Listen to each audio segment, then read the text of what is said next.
he has spoken on the topics faith, family and freedom in Cuba, Belgium, Brazil, Congo, UK and all over the USA to crowds from 14 to 40,000. International leadership speaker, trainer and coach. Author of Learn to Raw Leadership, Attitude Hack, Live a More Excellent Life, 5 Battle Strategies of a Victorious Warrior. 2021 President's Lifetime Achievement Award recipient. Founding partner of the John Maxwell team. Toastmaster International Speech Competition semi-finalist. Founder of Tell It Like It Is TV, ThatGuyRocks.com and ThatGuySpeaks.com. Creator of StoryPowerMasterclass, Transforming Grace TV, and Leading Leaders podcast. Producer of 4 TV programs and podcasts for Liftable TV and World Trumpet Television as well as multiple social media channels. Please help me welcome J Loren Norris.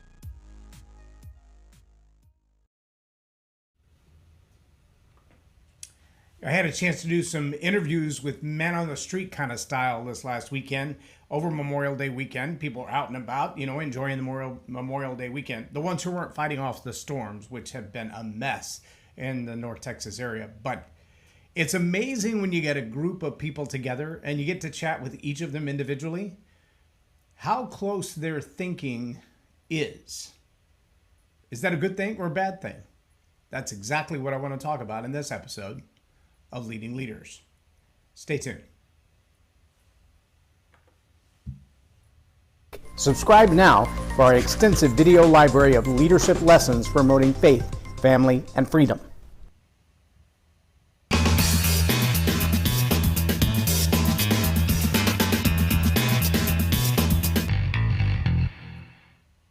I'm J Loren Norris with Leading Leaders Podcast, and I can tell you there's a whole lot of people who have a whole lot of ideas of their own. And then there's a whole lot of people that they don't have any ideas of their own at all. In fact, what I find when I interview a group of people that are hanging out together is that they kind of have this contagious opinion. And opinions are contagious in the same way that attitudes are. You get them from the people you hang out with, like a cold or some other kind of virus or bacteria. Now, sometimes that's good if you're hanging out with the right kind of people. That's why all of the leadership books that I've read, all of them, they tell you that you need to pay attention to the 5 people you hang out with, because those 5 people will influence your income. The 5 people you hang out with and the 5 books that you read. They'll influence your income. They'll influence your success. They'll influence your destiny. If you're not careful who the 5 people are that you hang out with, you'll become like 5 stooges. You could be the 5 stooges, you and your friends. Or with the 5 musketeers, or you could be world changers or billionaires. But the truth is, you're going to become like the people you hang out with. So this social contagion, this unconscious bias, this way of thinking like everyone you hang out with, it has a name. It's called groupthink. Now, groupthink it's a phenomenon of the human psychology. The Ash line test is a really good example of how peer pressure, groupthink, and someone with the initiative to drive the narrative, true or false, can make a change in a group that could be detrimental or it could be life-saving. Over this last weekend in the North Texas area, there have been a range of storms. In fact, there's one bearing down on us right now. If I were to pull up my radar and show it to you, you would see it. A lot of people would be going, it's time to take shelter. Well, I have some very dear friends, my pastor, in fact, who was hit by one of those storms that they had no warning. They had like 1 minute. They're like, the house is shaking. We probably should do something. They got in the small bathroom under the staircase. And sure enough, the winds were strong enough. They ripped apart a storage facility 150 yards away, and steel beams 2 inches wide and 12 inches tall ripped through their house, wrapped around their trees, almost a quarter of a mile away, the rest of that storage unit. But 30-foot steel beams came through their house, destroyed their house. It's a total loss. Dozens and dozens of trees. But the entire family lived, and so did the horse. The barn is destroyed, the fences are down, but the horse didn't leave, and the horse is still alive and healthy. Figure that out. See, when those storms come down, there are a whole lot of people, they freak out and they run in all kinds of directions. Less than half a mile away from their house, is the Shell station that has made all the news. I've been in that Shell station dozens of times. And I think if I were traveling on the road and I saw that Shell station and I saw a tornado coming or heard of a bad storm, I probably would have kind of at least stepped inside and watched out the window to see what was happening. But there was one guy in that Shell station that when he heard the sound, not the sirens didn't go off, but when he heard the sound, he said, everybody in the bathroom. There were like 150 people in the station. And they crammed everybody they could into the bathrooms and in a room, no windows, and in the hallways, and saved lives.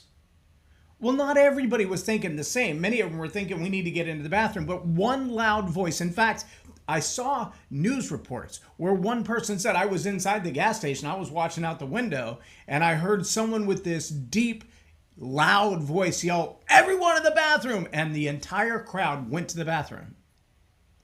Now, that's pretty phenomenal, but see, that's what happens when groupthink says we're already scared, something's coming at us. But you need a leader, even in that moment, to make a decision that's based in wisdom, that has some knowledge and some information that not everybody has, who has the authority, who has the willingness, the capacity, and the competence to make a decision that can change the lives, save the lives. 150 people, they say, at one time were inside that particular Shell station. If you see the footage of it now, Shell station in Valley View, Texas, just look it up on X or Facebook or anywhere you want to. The building is a total loss.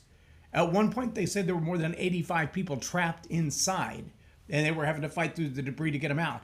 But they all walked out alive because one man said, get in the bathroom. See, groupthink causes people to kind of move like a herd of sheep, but they will still be led by the one person willing to take that lead. Now, this is the double-edged sword of great leadership.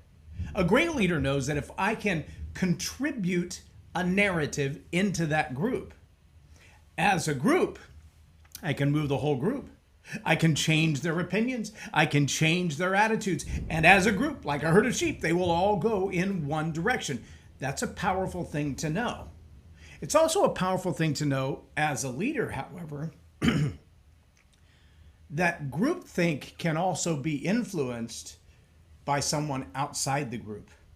In fact, by someone who does not have the group's best interest at heart. In fact, by someone who wants to use the group to create momentum to influence other groups. Chaos theory falls right in line with that. People who sprinkle a little discord into a group and pit one group against another group. And now that that groupthink has started doing its work, this group thinks things about this group that are not true.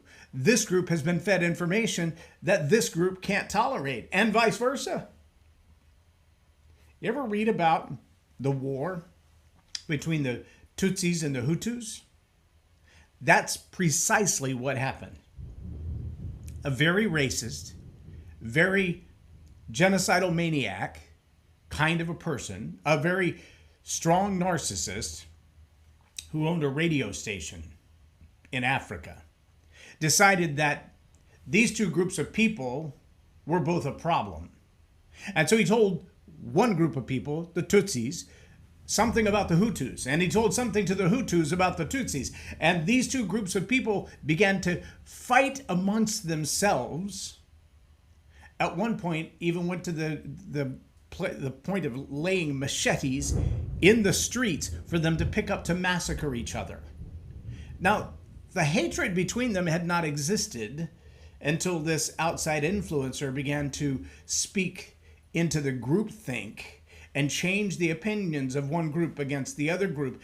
And they fomented so much hatred, fomented so much negative thought, led a narrative of destruction and hatred and racism and religious bigotry to the degree that hundreds of thousands of people were slaughtered by their neighbors. Because one person, who was not a part of either group, had an opinion, and he sowed that opinion into both groups. If you think that's not happening today, you're blind. There's a whole lot of that happening today. It's happening on college campuses. It's happening in social media. It's happening in regular media. And sadly enough, in localized areas like a small organization, maybe a Rotary Club or a scouting group or a mom's group or a Bible study or a church, there are people who have opinions that they want to spread, good or bad, attitudes that they want to see proliferated, good or bad. And if they have the skill set of communication, but a low level of moral integrity, they will invest their skill set in the manipulation of groupthink. Now, if you let that settle in for a minute, you'll realize we have religious wars that have been going on from the dawn of humanity. Cain and Abel were two people, brothers, who had beef with each other. And actually, the one who killed the other, he had beef more with his creator than he had with his brother, but he killed his brother out of spite. That hasn't stopped since the dawn of humanity. And as we come forward, what we find is if one group of people has beef with another group of people or one person, but they have that skill set of communication, they can up the ante by bringing more people in. And you see it. Gossipers will gather people around and go, guess what I know about this person? And here's the sad part. It doesn't even have to be true. No, we see now from the lowest level of human resources or three people who work together, all the way up to the Department of Justice and even the Supreme Court, that in our nation right now, that constitutional concept of innocent until proven guilty has all but been abandoned. It may still exist on our legal terms, but you will be persecuted, possibly even prosecuted, without a guilty finding, but simply based on the accusation. And if the accusation is bad enough, your friends, your family, and sometimes even your quote-unquote legal advisors will step back because they don't want to take a chance of being found to have been on the side of wrong. And they're not going to wait until all the information comes out if the media or the social media or your past friends were to come out against you and say, yeah, I can see that accusation being true. Oh my gosh. And if it is, oh my gosh, I don't want to have anything to do with them. And now all of a sudden you're abandoned, you're isolated, you're separated. Even if the accusation isn't true, now take that to the next level. That same concept works if the accuser is a group or the accused is a group. If we've chosen a group of people to say everybody who looks like that, think like that, drives that kind of car, wears that kind of ball cap, lives in that kind of city, votes like that, if they all think like blah, blah, blah, blah, blah, blah, blah, blah, blah, blah doesn't even have to be true. The accusation alone is enough to create isolation. We call that cancel culture. But groupthink influences opinion until everybody in the group seems to have the same opinion. And they're like attitudes. Those opinions are contagious. If I have an opinion, your one-upsmanship says, oh, well, yeah, I thought that too, and this and this and this, and then this and this and this, and this is how we start conspiracy theories. But see, that contagious attitude, that contagious opinion, that's not wisdom. Let that settle in for a minute. Just because an entire group thinks it doesn't make it true. Just because an entire group is accused of thinking it makes neither the thought nor the accusation true. A great leader has a solid foundation, a solid grounding in their own core values, in their own mental acuity, in their own education. They've done the research. They've done the homework. They know what it means to understand this issue, this principle, this voting block, as an example. I had a chance to interview some college students yesterday. And I asked them, what's your opinion of the protests going on other college campuses around the country? And 3 of 5 said, I don't know anything about it. What? Young people, your age, studying at schools of higher learning, protesting on their campuses. It's making international media. And you know nothing about it? That's interesting. Is it because on your campus you have a groupthink that doesn't think like that, or because you realize that's groupthink and you're not paying any attention, or is it that the media doesn't work here? You don't have Instagram, X, Facebook, you don't have that at your college campus? How can you not know about that? Now, I can tell you, 2 of the 5 that I talked to had literally just left a rodeo. Spurs still on, hat still on, covered all up and down the front with horsehair and dirt.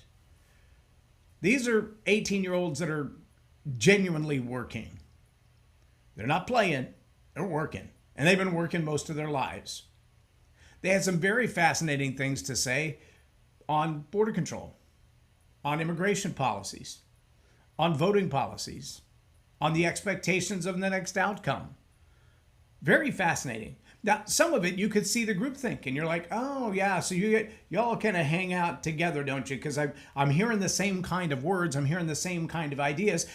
Whether I agree with them or not is not relevant. What's important is that they seem to speak the same language, coming from a geography, coming from an ideology, apparently, that's very, very similar. That's why they hang out together. And see, both of those things can be true at the same time, and both of those things can be untrue at the same time. Here's what I mean by that.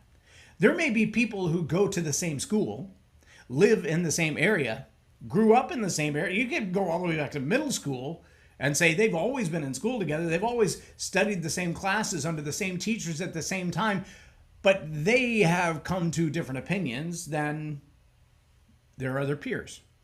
Or they have come to different opinions than their parents. One of the young men I interviewed yesterday was only 16. He's not even old enough to vote yet.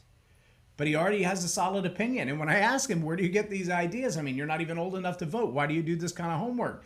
He said, I've always been raised to be concerned about civics. And when I'm ready to vote, I know how I will be voting because my parents have taught me right. Okay?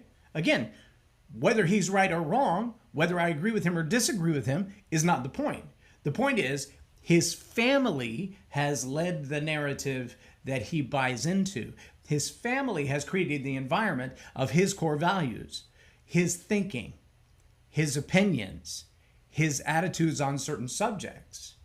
And that's a powerful thing. In fact, if we went back generations, we would find that's the primary source of most people's thinking. It's really hard to think. And I've met people I've had great interviews with and long conversations with people who would say, you will find no one else in my family who thinks like this. Everyone else in my family votes differently than I do, attends church differently than I do, thinks differently than I do, reads different books than I do, went to different universities than I did. I'm the only one in my family that I know of who thinks like this. That would be a free thinker. Those kind of people are not generally susceptible to groupthink. In fact, they look at everything with hope, but an eye of skepticism at the same time. They look at a new idea, a new thought, and they go, okay, if it's true, what's the evidence that it's true? And if it's not true, what's the agenda behind the lie? Those are the questions a real leader should be asking. Was it true that all the people in that Shell station were safe from the hail? Yes. Were they safe from the winds and the driving rains? Yes. Were they safe from their car being blown off the road or hydroplaned and crashed? Yes. Were they safe from an F2 or F3 tornado? No. No. Because that gas station was about 80% windows. Yeah. But they would be safe if they took one more step, and that is get into the bathroom, get into the hallway, get in the inner rooms where there are no windows, where the flying debris can't cut you in half. Or at least it has some significant resistance. And lives were saved because one person had the wisdom, had the knowledge, had the experience to say, let's take this one more level. Yeah, good on you that all of you thought I should get off the road, park my car, and get out of it because it could be a dangerous place to be. And yes, there were RV trailers, there were semi-trailers, there were cars flipped over, twisted over, wrapped around poles, utterly destroyed by the storm. And people who walked away because they were inside the bathroom, inside a Shell station, even in the direct path of the storm. Groupthink can be influenced by a strong leader. And if you are a good leader, a great leader, a strong leader, then you should have some opinions that are worthy of sharing with even a group that seems to be a little bit awry. I have a friend who speaks on a regular basis. I saw a photo of him the other day, and I texted him, and when I saw him yesterday, I kind of giggled. I said, I see this picture, and there's 100 Caucasian people, 60 years old plus, in this room. 3 cops and 1 you, the only African American in the room. What are with the cops? They think you were going to get out of control, or the other way around? And he kind of laughed, and he said, no, actually, I was asked to come in and speak to a police officers union. The entire event was hosted by the county sheriff. I had to laugh at that, because there's some groupthink going on there. There's some groupthink about racism. There's some groupthink about politics, some groupthink about education levels.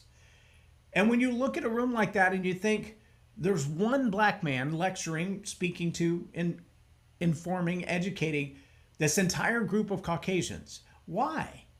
What are they listening to? What are they hearing that might shock them?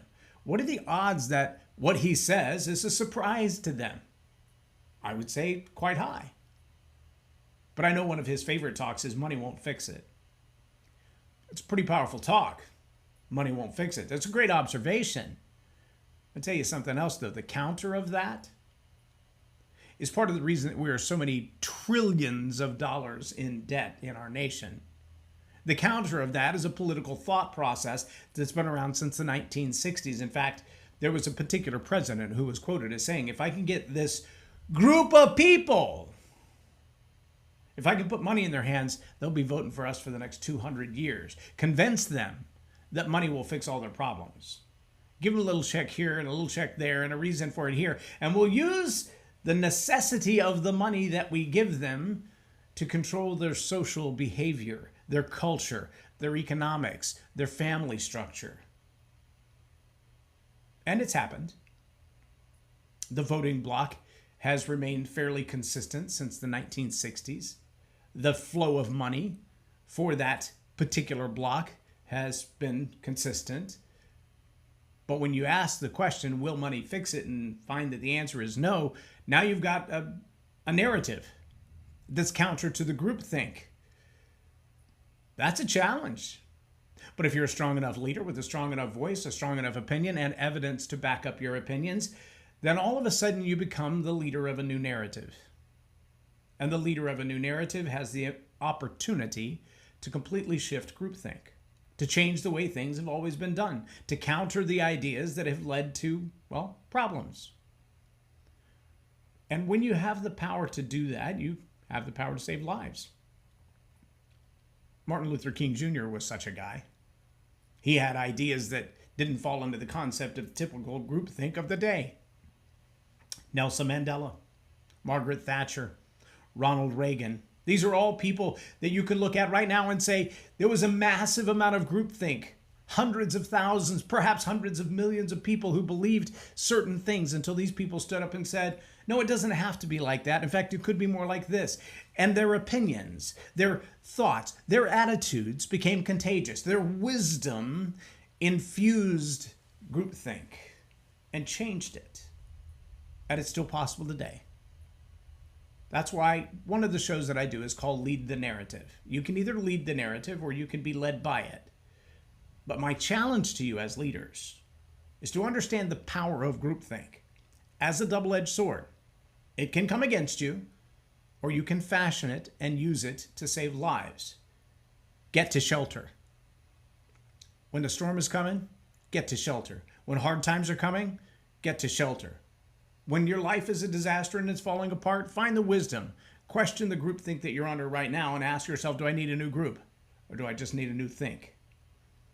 And if you're a leader, put that practice, that phenomenon to use and infuse groupthink with good thought. I'm J Loren Norris with Leading Leaders Podcast for Tell It Like It Is TV. Have a blessed day.